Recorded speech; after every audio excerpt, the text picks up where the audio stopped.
Alors bonjour, bonsoir à tous, bienvenue dans cette nouvelle capsule.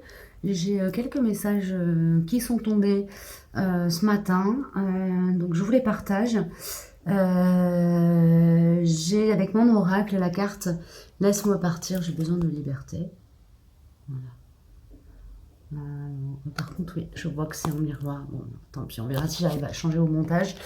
Et de l'oracle du voyage de Rite Avant, l'homme arc-en-ciel, qui parle de fraternité. Là, on a une notion quand même de réunification des énergies du yin et du yang dans le collectif des artisans et travailleurs de lumière. Soit une réunification de l'énergie en soi, soit dans la matière, des alliances, de la co-création, des alliances. On envoie vraiment la notion d'alliance. Je vois des mains qui se tendent, qui se tiennent les unes les autres.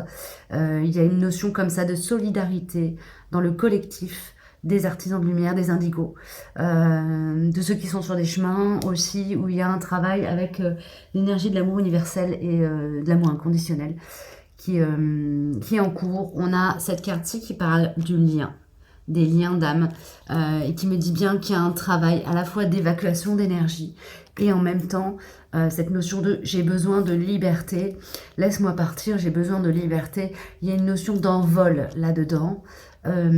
C'est pas forcément un appel à la séparation pour certains, certaines qui sont dans des parcours de lien d'âme, mais plutôt à laisser alors, lâcher prise, c'est ça. Il y a une notion de lâcher prise pour rentrer dans une liberté d'être.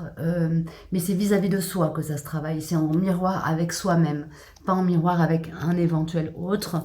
C'est peut-être plus une guidance du coup qui va parler d'énergie à l'intérieur de soi. On va voir ce qu'on me donne pour la suite. On va voir. Je vous partage tout ça un peu en vrac. Je ferai pas de montage parce que voilà, j'ai pas le matériel pour le faire là sur moi. On a j'ai peur, ouais, donc c'est ça, c'est vraiment évacuer des énergies de crispation, de peur, de crainte, d'angoisse, les laisser partir, lâcher prise. Tu me manques. Alors c'est peut-être aussi justement pour certains en lien soit avec des énergies qui manquent à leur aura, à votre aura, soit simplement si vous êtes en lien d'âme avec quelqu'un, lâcher ses peurs, lâcher la peur de perdre l'autre. Il y a cette notion-là aussi. La séparation est une illusion, ne l'oublions pas. Hein. On est dans un monde de dualité, mais au niveau des champs énergétiques et au niveau des plans de l'âme, on est dans quelque chose qui est unifié. La séparation, la dualité est propre à ce monde aussi et en fait est illusoire si on dézoome et qu'on regarde les choses à l'échelle de la vie de l'univers, la temporalité de l'univers. On est, on est dépassé par beaucoup d'informations auxquelles on n'a pas accès aussi. Il y a cette notion-là. On a la foi et le réveil du dragon. Ok. Oublie-moi, je t'en prie. Il y a vraiment une très forte notion de lâcher prise nécessaire pour pouvoir accéder à une dimension plus élevée de soi, là, qui m'est envoyée.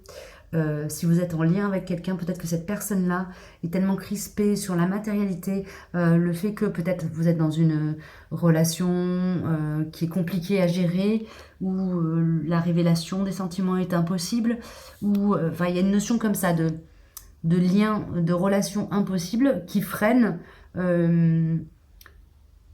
tant qu'on est crispé sur cet aspect chose impossible à mettre, à faire vivre dans la matière, qui freine l'éveil, qui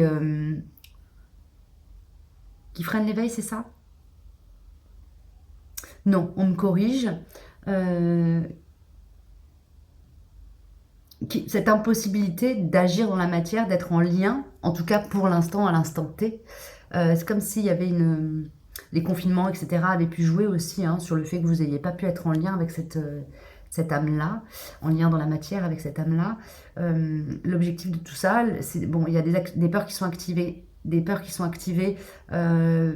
peut-être une volonté de fuir le lien, de fuir la relation, de se fuir soi, si vous n'êtes pas dans un parcours avec un lien d'âme, mais que c'est vraiment un travail que vous faites à l'intérieur de vous, ou de vous par rapport aux énergies complémentaires qui se manifestent dans votre entourage. Il y a une notion de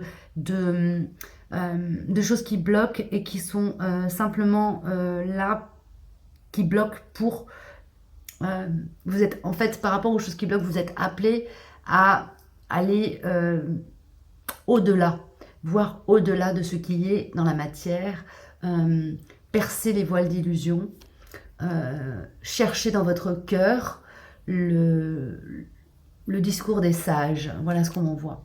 Allez chercher dans votre cœur le discours des sages, la connaissance, l'initiation. C'est dans votre cœur que vous le trouverez, pas à l'extérieur de vous. Ok. Et en travaillant sur cette notion de lâcher prise qui peut être un peu abstraite, chacun la travaille à sa manière aussi. Et il y a différents degrés de lâcher prise. Et on peut lâcher prise sur certaines choses, et puis plus tard revenir et lâcher prise plus profondément encore. Il y a des choses qui peuvent être très très ancrées au niveau du champ de l'âme, au niveau du chakra cœur. Il y a un travail sur le chakra cœur apparemment. Ok. Avec Ritavon, on me parle de la médecine de l'oiseau sacré, c'est ça, laisser s'envoler, il y a de la transmutation, laisser s'envoler, laisser partir. Et c'est vraiment laisser partir avec les mains ouvertes, c'est-à-dire sans attendre de résultats par rapport à ce travail de lâcher prise. C'est vraiment un travail de libération, lâcher, laisser partir, sans chercher à... en étant vraiment dans le lâcher prise, c'est-à-dire sans chercher à contrôler les conséquences de ce lâcher prise. Hein. Il y a cette notion-là qui est présente. Et on a le pèlerin des nuages et la transparence. Donc il y a une idée de revenir aussi à une authenticité vis-à-vis de soi, une clarté vis-à-vis de soi-même. Et on a avec cette carte-ci aussi l'homme arc-en-ciel. Ici, cette idée de revenir à une unification en soi. Hein. Une unification en soi qui nous met en lien avec la planète et en lien avec l'univers. On a comme ça quelque chose qui est de l'ordre de la communication énergétique entre soi et la source qui se fait à partir du moment où on accepte de se libérer des peurs, laisser partir les craintes, décristalliser des choses ancrées. Ok.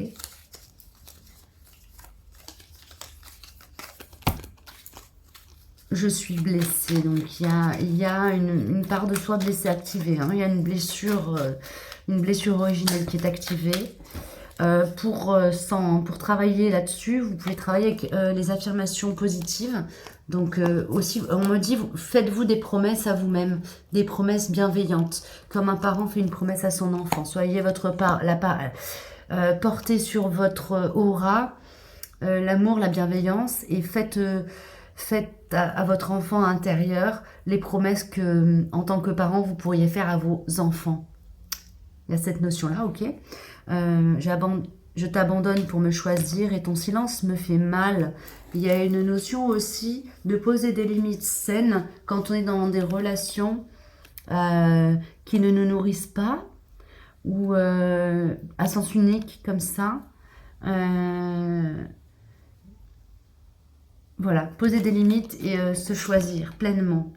Terre, action. On a une idée d'être dans l'ancrage aussi. Travailler sur votre ancrage pour certains. Travailler avec... alors le lapis pour tout ce qui touche à l'énergie de sagesse. Pour l'énergie du réveil du dragon. Et le jaspe rouge pour l'énergie de l'ancrage. Ou d'autres pierres comme la tourmaline. Peut-être pour certains ça vous parlera. La sungite aussi. Mythe conscience, oui là on est vraiment en train de travailler sur la mise en relation du racine et du coronal, donc vraiment de l'aspect ancré, incarné, et j'ai eu un doute sur l'enregistrement, si ça enregistre, donc entre l'incarné et le spirituel, il y a une mise en lien comme ça des corps spirituels et physiques. Ok. Intuition, écoute. Là, on vous dit qu'en allant communiquer avec vous-même, en allant vraiment vous connecter avec votre guidance, vous pourrez revenir. Apparemment, c'est des gens qui se sont peut-être un peu éloignés, qui ont fait un pas de côté ou une pause sur leur chemin d'évolution à l'intérieur d'eux. Revenir à l'amour sacré, donc soit au lien, si vous êtes en lien d'âme, soit simplement à l'énergie d'amour, à autoriser l'amour à rentrer dans vos vies.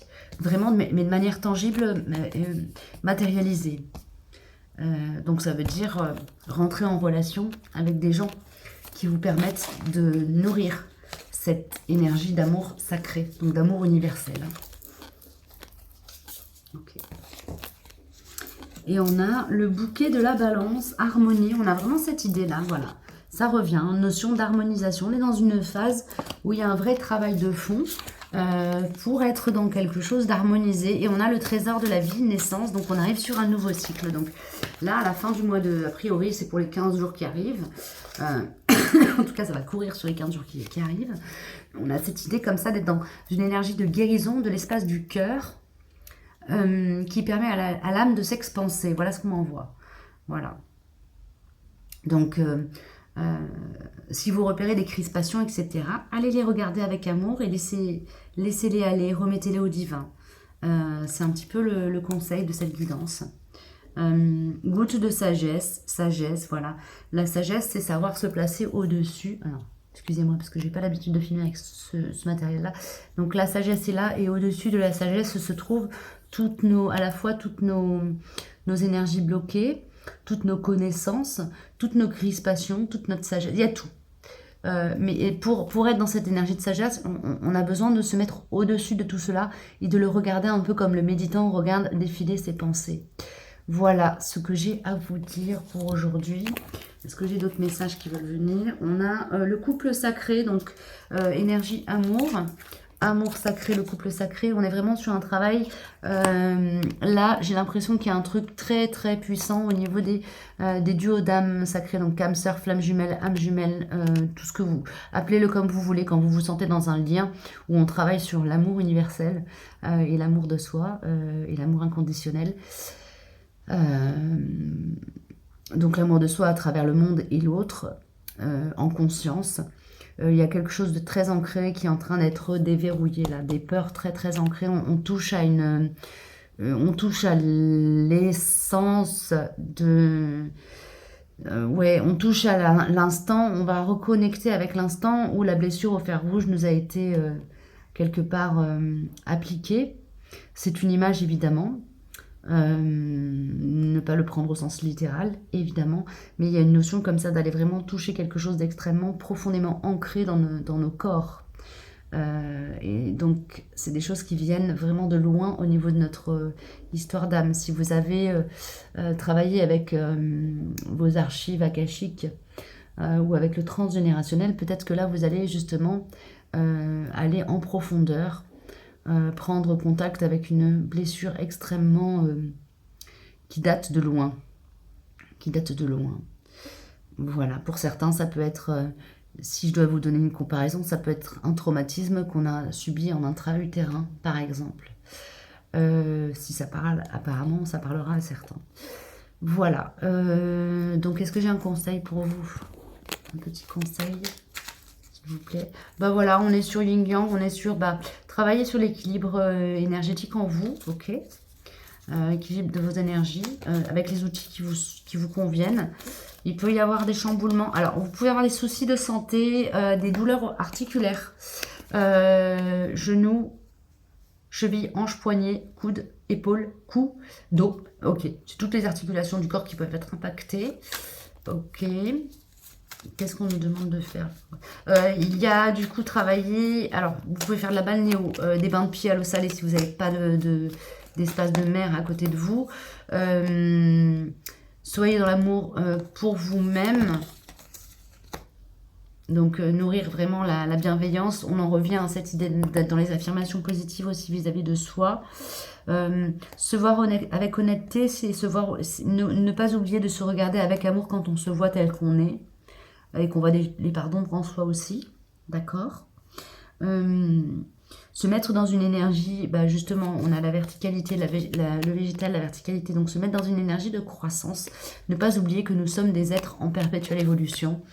Ça permettra de passer cette phase un peu de secousse énergétique peut-être, de changement dans la matière pour certains. Et peut-être aussi de révélation un peu brutale. Dis-moi que tu m'aimes, c'est ce que ça me dit. Par-dessus ces deux cartes-là. Donc peut-être aussi accepter des révélations. Accepter des révélations, d'accord. Et on a le chakra cœur. Oh, le chakra... Bah dis donc, on a tous les chakras qui viennent ici. Le soleil éclaire tes pas. Ne me laisse pas, merci d'exister. Donc il y a quand même en fond de... En sous-couche de tout ça. Et on a en plus rayonné l'amour. Le sud, les sentiments. Donc on a beaucoup de cartes qui nous parlent quand même de reconnecter avec l'espace émotionnel en soi et de, comment dire, créer un pont entre les émotions et l'amour qu'on ressent et l'amour qu'on exprime et l'amour qu'on reçoit. Il y a une notion comme ça d'unification de tout ça, de défrichage et d'unification. Ok. Se regarder avec amour, s'autoriser à être imparfait, c'est aussi autoriser les autres à nous regarder avec amour dans notre imperfection. Et c'est aussi s'autoriser à regarder avec amour les autres dans leur imperfection. On est là-dedans, là, en ce moment. Voilà. Bah, écoutez, j'ai fini pour ce petit message express. Oups, là. Excusez-moi. J'ai fini pour ce petit message express. Je vais m'en arrêter là. Je vous souhaite une belle période. Et puis, je reviens vers vous prochainement pour une autre petite guidance. À bientôt. Au revoir.